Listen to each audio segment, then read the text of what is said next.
First alert forecast, we're keeping that rain gear handy because some of that rain is lifting up into our area. Actually, a better way to think of it is kind of diving diagonally across the region as a whole. Even this severe storm risk, you can see the heart of the active weather across the Midwest, and it's just kind of flinging down some rain and storms. So a few of those showers to isolated storms clip our area. Now tomorrow, that system then moves right over Tennessee, Mississippi, Alabama, Kentucky. And then here at home, we will catch what will be multiple stronger storms, gusty storms, some hail, all then rushes across our area. Actually, late Tuesday, going into the overnight hours is when that coverage goes up. So we are watching that next front to come through tomorrow.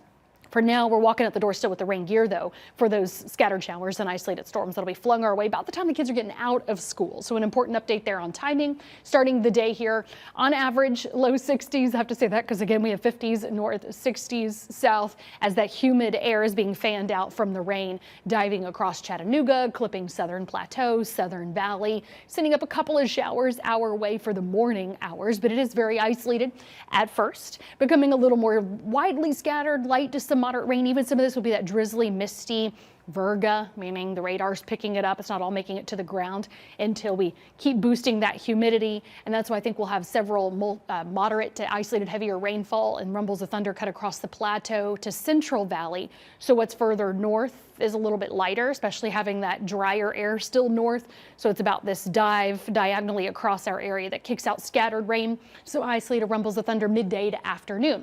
Now in the evening, humidity is then fully well boosted all the way to the north. A lone shower or thunderstorm will be possible this evening into the overnight. It is going to stay isolated until tomorrow late. So notice there we've got a couple more showers and storms just kind of dancing around on into your Tuesday morning.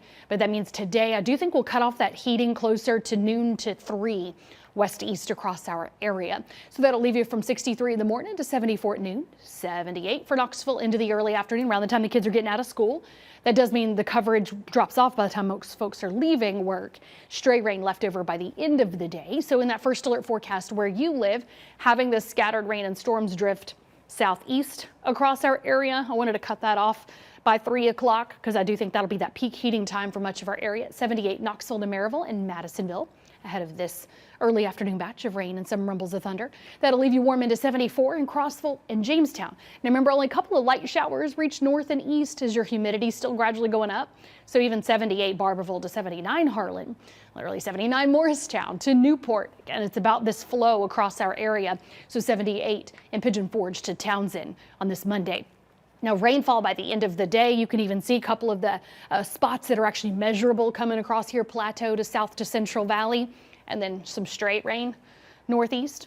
Now tomorrow we'll definitely fill that in better, especially by the end of the day. Again, that's when that front spreads out. That's when some stronger to isolated severe storms are possible in our area. And we collect a good ½ an inch to an inch, even some isolated 2 inches of rain by the end of the day tomorrow. So you can see that on the first alert futurecast. Couple spots of rain coming in during the day. Isolated rumble of thunder popping up. It's steamy. The sun is out. We're in the 80s. And then here comes these storms, 5 to 6 plateau coming down into the valley. Right now, the current pace 7 to 8 will start building up more storms. Some downpours, some gustier storms and hail spread out even better then by 10 to 11 p.m. to end your Tuesday. We'll wind that down after midnight, and then we'll cool things down gradually for a couple of days, really just cutting through from the 80s through the 70s. Briefly still looks like we'll get into those upper 60s on Friday, but then we'll have another system start headed our way. Spotty rain Saturday to scattered showers to scattered thunderstorms next Sunday to Monday in your first alert 8-day planner.